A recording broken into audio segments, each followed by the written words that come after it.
जिनसे आप प्यार करते हो उन्हें अपनी लाइफ से जाने देना उतना आसान नहीं होता। जिंदगी हमेशा अलग अलग मोड़ पर आपको उनकी याद दिलाती रहती है और आप उनके पास खींचे चले आते हो।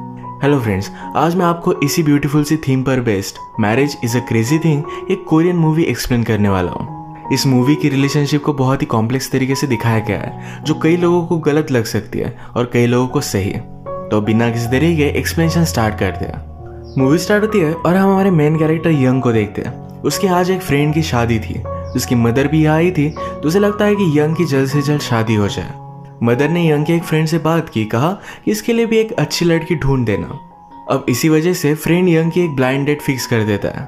उस लड़की ने KFC के सामने न्यूज़पेपर हाथ में रखकर खड़ा होने के लिए कहा था। बहुत टाइम हो जाता है पर फिर भी वो लड़की वहाँ पर नहीं पहुँचती। वहाँ पर और एक लड़का था जो सेम न्यूज़पेपर हाथ में रखकर खड़ा हुआ था। थोड़ी देर और गुजर जाने के बाद वो लड़का अनय हो गया और वहाँ से वो चला जाता है। तभी वो लड़की वहाँ पर आई जिसका नाम था यूनी।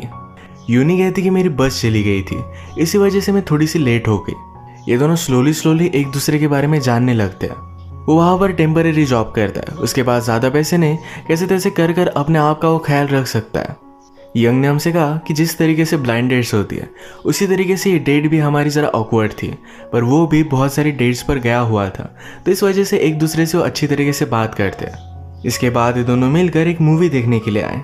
मूवी देखने के बाद यूनी ने कन्फेस किया कि कल भी मैं एक ब्लाइंड डेट पर आई हुई थी, कल भी मैंने यही मूवी देखी थी। इस मंथ में वो बहुत बार ब्लाइंड डेट पर जा चुकी है। उसे शादी तो करनी है, पर अब उसे लगता है कि अगर शादी करने के लिए इतने सारे ट्रबल उठाने पड़े तो क्या ये वर्थ इट है। यंग भी समझ गया कि वो बोर हो रही है, तो इस वजह से जिस तरीके से हर डेट पर वो रूटीन फॉलो करता था आज वो नहीं करता। ये दोनों मिलकर ड्रिंक के लिए जाते हैं। यूनी आज बहुत ड्रंक हो गई थी। इन्होंने बहुत सारी बातें की। रात में आज लेट हो चुका था, इन्हें टैक्सी भी मिल नहीं रही थी। यंग कहता है कि हम आसपास के मॉडल पर चलते हैं। यूनी कहती कि ठीक है, क्योंकि इतनी रात में टैक्सी का फेयर भी बहुत ज़्यादा होगा। इसके बाद ये दोनों मॉडल पर आए और इंटीमेट हो जाते हैं। यंग ने पूछा कि जो दूसरा लड़का था जिसके हाथ में न्यूज़पेपर था, क्या वो भी तुमसे ही मिलने के लिए आया था। यूनी कहती कि हाँ, वो मुझसे कल रात इंटरनेट पर मिला था। यंग ने कहा कि तुम्हें उससे ही मिलना चाहिए था, वो स्मार्ट था, अमीर लग रहा था। मुझे लगता है कि तुम वहाँ टाइम पर पहुँच गई थी। तुमने हम दोनों को देखा और तुमने मुझे चूज़ किया। अगर मेरे पास भी यही चॉइस होती तो KFC में बहुत ही एक ब्यूटीफुल सी लड़की थी, उसके साथ आज मैं यहाँ होता। यूनी ने कहा कि अगर वो तुम्हारे साथ होती तो तुम फिर से वंडर करते, अगर मेरे साथ डेट पर जाते तो क्या होता। यंग इस पर बहुत हंसता है। नेक्स्ट डे हम यंग को अपने कॉलेज में पढ़ाते हुए देखते हैं। वहाँ पर एक स्टूडेंट थी जो उसे बहुत पसंद करती थी। उसने फिर उसे अप्रोच किया। कहती है कि आपने जिस वीडियो के बारे में बताया था, क्या मैं आपके साथ वो देख सकती हूँ। अगर आप आपकी डिश नहीं देना चाहते तो आपके घर पर आकर मैं देख सकती हूँ। यंग के पास वैसे भी ज़्यादा कुछ चॉइस नहीं थी, तो इसके लिए वो हाँ कहता है। नेक्स्ट सीन में हम देखते हैं यंग अपने फ्रेंड और फ्रेंड की फियांसे के साथ डिनर पर आया हुआ था। उसका फ्रेंड कहता है कि अब तुम्हें भी सेटल हो जाना चाहिए।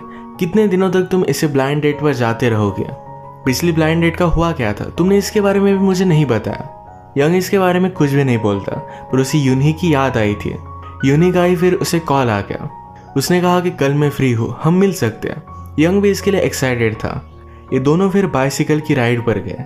यूनी ने कन्फेस किया कि सच में यंग उसे उस दूसरे न्यूज़पेपर वाले से अच्छा लगा था। इसके बाद ये दोनों एक होटल में आए और इंटीमेट हो जाते हैं। यंग फिर कहता है कि चलो हम मॉल में चलते हैं। उसके नेफ्यू का बर्थडे था तो उसे गिफ्ट लेना था। यूनी भी इसके लिए एक्साइटेड हो गई। मॉल में आकर घर का जो भी सब सामान होता है ये सारा कुछ वो देख रही थी। इन दोनों को एक साथ देखकर सेल्सवुमन कहती है तुम दोनों की जोड़ी बहुत ही अच्छी लगती है। आगे चलकर ये दोनों इस पर बहुत हंसते हैं। यंग ने कहा कि हम दोनों एक्चुअल में बहुत अच्छे लगते हैं। हम इस तरीके से पूरी लाइफ एक दूसरे से मैरिड होने का प्रिटेंड कर सकते हैं। सिर्फ वीकेंड्स पर एक दूसरे से मिलेंगे। हमारे फ्रेंड्स, मेरी मदर को लगेगा कि हम एक्चुअल में मैरिड कपल हैं। यूनी भी इस पर बहुत हंसी। कहती है मैं हमेशा तुम्हारी मदर, फ्रेंड से कंप्लेंट करूंगी कि तुम घर में कुछ भी काम नहीं करते। जिस तरीके से मैरिड कपल हमेशा एक दूसरे के खिलाफ कंप्लेंट करते रहते हैं, उसी तरीके से हम प्रिटेंड करेंगे। इन दोनों को लगता है कि हर मैरिज में बहुत सारी प्रॉब्लम्स होती है। इन दोनों की अब जो रिलेशनशिप है वो मैरिज के बाद नहीं रहेगी। इसके बाद रात में एक बहुत ही हाइटेड रेस्टोरेंट पर आए जहाँ से व्यू बहुत ही ब्यूटीफुल था। यंग कहता है कि कभी कभी मैं सोचता हूँ कि गॉड को हमेशा इसी तरीके से ब्यूटीफुल व्यू दिखता होगा। फिर उसने आगे कहा पर इस मोमेंट में जब मैं तुम्हारे साथ हूँ तो मुझे लगता है कि तुम ही सबसे ज़्यादा ब्यूटीफुल हो। यूनी को ये बात बहुत पसंद आई थी। वो कहती है मैरिज में हमेशा इसी तरीके से प्रिटेंड करना पड़ता है, एक दूसरे से हमेशा अच्छी बातें करनी पड़ती है। अब घर जाते वक्त यूनी ने उससे कहा मेरी और एक ब्लाइंड डेट है, क्या मुझे वहाँ पर जाना चाहिए? यंग ने कहा तुम्हें जो अच्छा लगे वो तुम कर सकती हो। वैसे भी उसे लगता है इन दोनों में कभी भी चीज़ें वर्कआउट नहीं कर सकती। वो यूनी से कहता है तुम शादी नहीं तो एक पैकेज ढूंढ रही हो, तुम्हें एक वेल सेटल हस्बैंड चाहिए जिसके साथ तुम बहुत ही सेफ रह सको, जो मैं तुम्हें कभी भी दे नहीं सकता। अगर हम दोनों ने शादी की तो हम कभी भी एक दूसरे पर ट्रस्ट नहीं कर पाएंगे, हम दोनों एक दूसरे पर चीट करते रहेंगे, हमेशा एक दूसरे से झूठ कहते रहेंगे। इस तरीके का मैरिज उसे नहीं चाहिए। यंग को लगता है कि यूनी जो मैरिज करना चाहती है ये आइडिया ही गलत है। यूनी ने कहा कि तुम जो कह रहे हो सब कुछ सच है, पर मैं मैरिज में अच्छी तरीके से प्रिटेंड कर सकती हूँ, ये सब कुछ बहुत ही ठीक है। वो कहती कि मैं चीट करूंगी पर कभी भी पकड़ी नहीं जाऊंगी। इसके बाद हम देखते हैं कि मूवी में थोड़ा सा टाइम गुजर चुका है। यंग की जो स्टूडेंट थी एक दिन वो रिवर के पास उसके साथ मूवी देखती है। उसने उसे किस कर लिया, कहा कि जब मैंने तुम्हें फर्स्ट टाइम देखा था तभी तुम मुझे बहुत अच्छे लगे थे, पर यंग उसे उतना रिस्पॉन्स नहीं देता। स्टूडेंट ने पूछा क्या तुम्हारी लाइफ में कोई और है, क्या तुम किसी और से प्यार करते हो? यंग कहता है कि हाँ, वो उसके साथ कोई भी रिलेशनशिप नहीं रखना चाहता था। अब नेक्स्ट सीन में यंग फिर से अपने फ्रेंड और फ्रेंड की फियांसे के साथ बार में आया हुआ था। कल ही उन दोनों की शादी थी, पर ये दोनों बहुत झगड़ रहे थे। उसका फ्रेंड भी बहुत ज़्यादा कन्फ्यूज हो गया था। फिर से उन दोनों की फाइट हो गई और उसके फियांसे वहाँ से चली गई। फ्रेंड यंग से कहता है कि मैं अपने आप पर डाउट कर रहा हूँ, क्या मुझे सचमुच में शादी करनी चाहिए? कल मैं अगर शादी में ना हूँ तो ज़्यादा सरप्राइज मत होना। अगले सीन में उसकी शादी हो जाती है। बहुत सारे दिन बीत चुके थे। यंग यूनी से नहीं मिला था। उसे पता था इस मैरिज में यूनी आएगी ही। वो हर जगह पर सिर्फ उसे ही ढूंढता है। फाइनली उसे वो दिख गई। मैरिज हो जाने के बाद ये सारे मिलकर हैंग आउट कर रहे थे। उस दिन यंग ने यूनी के साथ अपने नेफ्यू के लिए 5 टर्टल्स गिफ्ट लाए थे। वो यूनी से कहता है कि उसमें से एक टर्टल गुम हो गया। मैंने उसे ढूंढने की बहुत कोशिश की, क्या तुम मेरे साथ फिर से एक टर्टल बाय करने के लिए चलोगी? यूनी कहती कि जब 5 के 5 खो जाए तो मुझे कॉल करना, मैं तुम्हारे लिए फिर से बाय कर दूंगी। इसके बाद मूवी में और टाइम गुजर चुका था। यूनी को भी यंग की याद आई थी तो उसे कॉल करती है। ये दोनों फिर से मिलते हैं। यंग उसे कहता है मैं सारे टर्टल गुम होने का वेट कर रहा था ताकि मैं तुमसे मिल पाऊँ। आजकल यूनी एक डॉक्टर को डेट कर रही है। यंग उसे कहता है कि तुम्हारे लिए सही है, तुम्हें इससे बहुत ही अच्छी तरीके से स्टेबिलिटी मिल सकती है। इन दोनों ने फिर से आज एक दूसरे से बहुत सारी बातें की। यूनी उससे पूछती है क्या हम कोई होटल बुक करें? यंग कहता है मैं मेरी मदर को हॉस्पिटल में देखने के लिए जाने वाला हूँ। ये दोनों हॉस्पिटल पहुंचे। यंग अकेला ही जाने वाला था, पर उसे कहता है क्या तुम भी मेरे साथ आ सकती हो? यूनी भी इसके लिए हाँ कहती है। वो मदर से मिली और मदर को भी वो बहुत पसंद आई थी। वो उनके लिए एप्पल छील देती है। यंग सोचता है कि हम सब लोग कितने परफेक्ट लग रहे हैं, एक फैमिली की तरह। इसके बाद ये दोनों एक होटल में आ गए, फिर से एक साथ इंटीमेट हो जाते हैं। मूवी में अब फिर से थोड़ा सा टाइम गुजर चुका था। यूनी की शादी उस डॉक्टर से फिक्स हो गई थी, पर फिर भी वो यंग को मिलने के लिए बुलाती है। वो कहती कि हम दोनों में बहुत सारे झगड़े चल रहे हैं छोटी छोटी बातों को लेकर। हमें एक घर लेना था, हम इस पर बहुत मन से झगड़ रहे हैं। अगर पहले ही इतनी सारी चीज़ें कॉम्प्लिकेटेड है तो मैरिज के बाद कितनी होगी? यंग इस पर हंसता है और कहता है कि मेरे फ्रेंड और उसके फियांसे के साथ भी यही हुआ था। वो मैरिज के पहले बहुत झगड़ रहे थे। तुम भी राइट ट्रैक पर हो, अब तुम्हारी उसके साथ शादी हो जाएगी। यूनी कहती कि मैं उससे उतनी ज़्यादा अट्रैक्टेड नहीं हूँ। यंग उसे बहुत अच्छा लगता है, पर इन दोनों में शादी नहीं हो सकती। इसके बाद यूनी उसके साथ शॉपिंग मॉल पर गए। वहाँ पर अलग अलग चीज़ें बाय करती है। अपना वेडिंग ड्रेस ट्राई कर यंग को दिखाती है। अपने हस्बैंड के साथ जो उसने घर बाय किया था यहाँ पर वो यंग को लेकर आई। यूनी से कहती है हम दोनों के मैरिज का सब्जेक्ट तुमने इतनी जल्दी क्यों ड्रॉप कर दिया था? अगर मैं तुम्हारी जगह पर होती तो इसके लिए थोड़ा सा फाइट करती है। यंग ने कहा कि मैं मैरिज में हमेशा तुमसे झूठ कहता, उसे इस तरीके की रिलेशनशिप नहीं चाहिए। यूनी को यहाँ पर भी उसके साथ इंटीमेट होना था, पर यंग उसे मना कर देता है। वो फिर उसे बीच के पास लेकर आई, कहा कि ये हमारा हनीमून है। वो उसकी हमेशा बहुत सारी फोटोज लेती है। ये बीच के पास फोटोज लेते हुए खेलते हुए एक अच्छा सा डिश पेंट करते हैं। एक साथ ही इन्हें रात हो गई। पास ही गाँव था जहाँ पर एक रूम उन्होंने रेंट कर लिया। ये दोनों इंटीमेट हो जाते हैं। अगले सीन में डायरेक्टली यूनी की शादी हम देख सकते हैं। यहाँ पर यंग भी आया हुआ था। उसकी शादी देखकर उसे बहुत ही बुरा लगता है। यंग हमेशा यूनी की फ़ोन कॉल का वेट करता था। उसे लगता था कि वो कभी ना कभी तो उसे कॉल करेगी है, और एक दिन एक्चुअल में उसने उसे कॉल कर दिया। उसने इमेजिन किया था यूनी अपने हस्बैंड के लिए क्या क्या करती होगी। उसके लिए खाना बनाती होगी, वो अपने आप को फिट रख सके, इसलिए स्विमिंग भी उसने ज्वाइन कर ली होगी। जब वो यूनी से मिला तो ये सारी चीज़ें उससे वो पूछ लेता है और एक्चुअल में यही सब हो रहा था। उसने पूछा कि मैरिज तुम्हें लगता कैसे है। यूनी ने कहा कि हम दोनों मिलकर अलग अलग लोगों से मिलते हैं, हमेशा दिन का एक ही रूटीन होता है। ये चीज़ें उसे अच्छी तो लगती है, बस सब कुछ बहुत ही बोरिंग है। इसी वजह से आज वो यंग से मिली थी। उसने यंग से पूछा, क्या तुम अभी भी अपनी फैमिली के साथ रहते हो? यंग कहता है कि मेरे पास ज़्यादा पैसे नहीं, इस वजह से उसे घर पर ही रहना पड़ता है। यूनी कहती कि मेरे पास थोड़े से पैसे हैं, इससे तुम अच्छा घर रेंट कर सकते हो। यूनी ने उसे पैसे दिए और नेक्स्ट सीन में यंग के घर पर वो थी। उसके पूरे घर में अलग अलग चीज़ें वो बाय करती है। अपनी तरीके से उसका पूरा घर उसने सजा दिया था। ये सब बाय करते वक्त यूनी को अपने हस्बैंड का कॉल आता है, जो उसे हमेशा बहाना बना देती है कि वो क्लासेस पर है, कुछ अलग अलग चीज़ें कर रही है। अब इसी तरीके से यूनी का यंग के साथ फिर से अफेयर स्टार्ट हो गया था।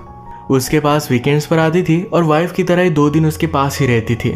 पास के ग्रोसरी स्टोर में भी सब लोगों को लगता था कि हस्बैंड वाइफ ही है। यूनी ने यंग से कहा कि जैसे तुमने मुझसे कहा था कि हम दोनों वीकेंड के कपल बनेंगे, अब तो यही बात सच हो गई है। ये हमेशा एक दूसरे के साथ बहुत अच्छे से टाइम स्पेंड करते हैं।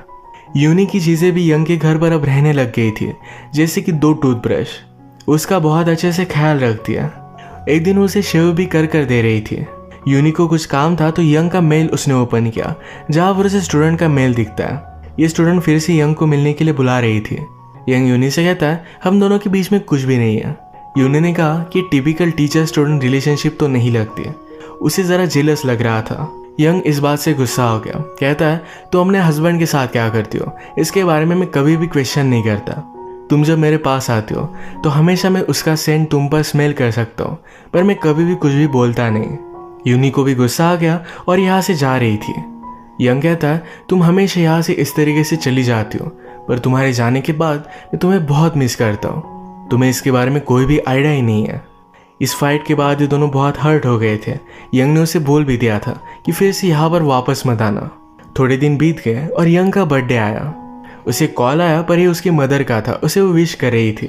जाने से पहले यूनी ने उनके कपड़े धोकर बाहर डाले थे। अब बारिश आ रही थी तो सारे कपड़े भीग जाते हैं। यंग अपने लिए नूडल्स लेने के लिए बाहर गया था। जब वो वापस आया तो देखता है कि बाहर के कपड़े अब घर में हैं। उसे अच्छा लगा कि यूनी वापस आ चुकी है। उसने उसके लिए केक भी लाया था। वो यूनी को गले लगा लेता है। तभी उसे कॉल आ गया, जो उसके हस्बैंड का था। आज वो जल्दी घर आ चुका है।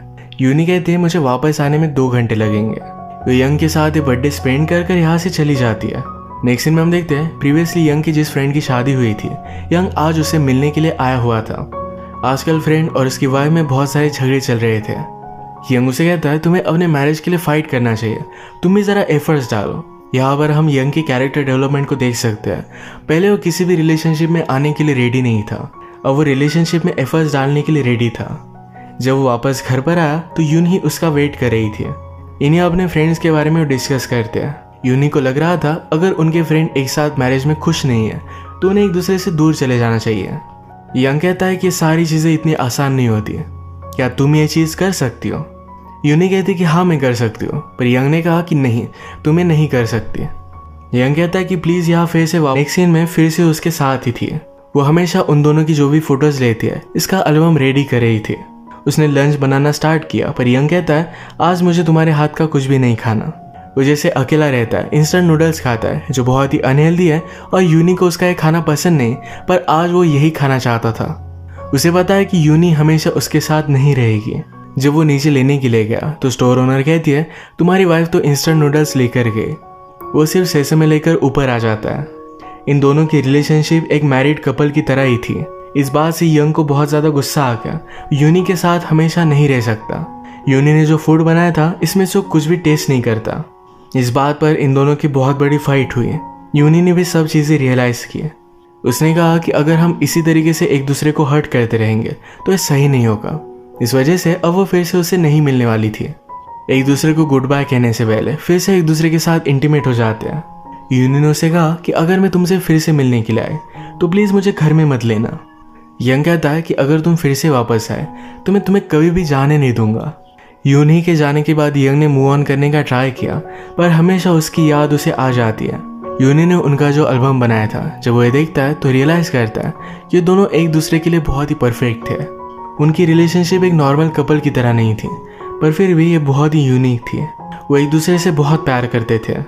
और फाइनली हम मूवी में देखते हैं यूनी फिर से यंग के पास वापस आ गई थी। उसके पास उसके घर की चाबी थी और वो अंदर चली जाती है। जैसे कि प्रीवियस सीन में हमने देखा था कि यंग ने उससे कहा था कि अगर तुम फिर से वापस आए तो मैं तुम्हें कभी भी जाने नहीं दूंगा। तो इस बार जब यूनी वापस आई है तो खुद भी वापस नहीं जाना चाहती और यंग भी इस रिलेशनशिप के लिए पूरी तरीके से रेडी है। यूनी हमेशा के लिए अपने हस्बैंड को छोड़कर आई हुई थी। इसी के साथ ही मूवी एंड हो जाती है। जैसे कि मैंने आपसे पहले कहा था कि इनकी रिलेशनशिप बहुत ही कॉम्प्लेक्स थी। इस मूवी का पॉइंट ऑफ व्यू सबको अलग अलग लग सकता है, किसी को सही किसी को गलत। तो इसी के साथ आज का वीडियो हम खत्म करते हैं।